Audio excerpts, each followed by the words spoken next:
135 గజాల భూమి కేవలం 8 లక్షలకే. ప్రతి నెల 10,000 మంత్లీ రెంటల్ ఇన్కమ్.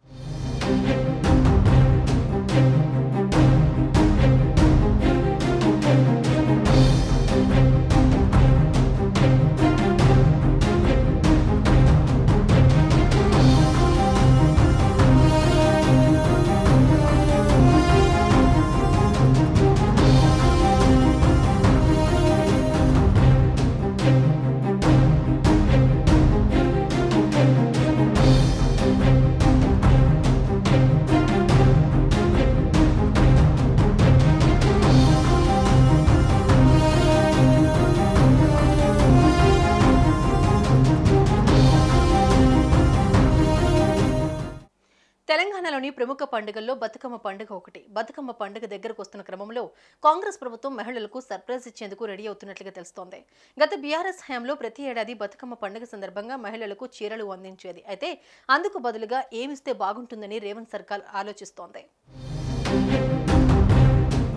గత ప్రభుత్వం అందించిన ఈ బతుకమ్మ చీరలు నాసిరకంగా ఉన్నాయని తీవ్ర వ్యతిరేకత వ్యక్తం కావడంతో చీరల పంపిణీకి బదులుగా మరో స్కీంపై అధికారులు కసరత్తు చేస్తున్నారని టాక్ నడుస్తోంది.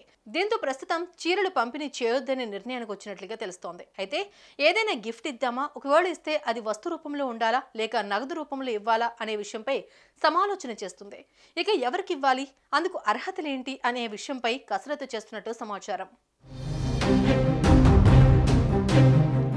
పండుగల సమయంలో వివిధ రాష్ట్ర ప్రభుత్వాలు పేదలకు ఏమైనా బహుమతులు ఇస్తున్నాయా, నగదు పంపిణీ చేస్తున్నాయా అనే విషయాలను పరిశీలించి బతుకమ్మ చీరల పంపిణీపై సర్కారు నిర్ణయం తీసుకునే అవకాశం ఉందని తెలుస్తోంది.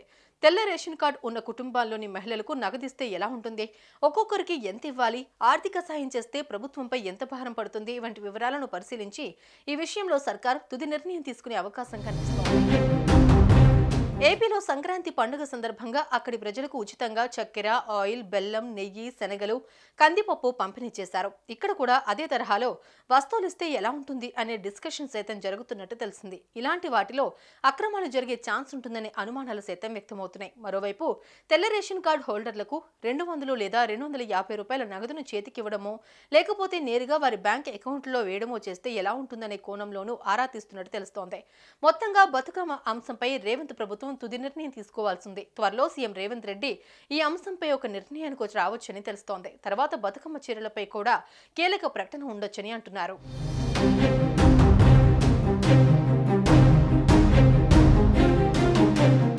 సుమన్ టీవీలో మీ పర్సనల్ అండ్ బిజినెస్ ప్రమోషన్స్ కోసం కింది నెంబర్కి కాంటాక్ట్ చేయండి.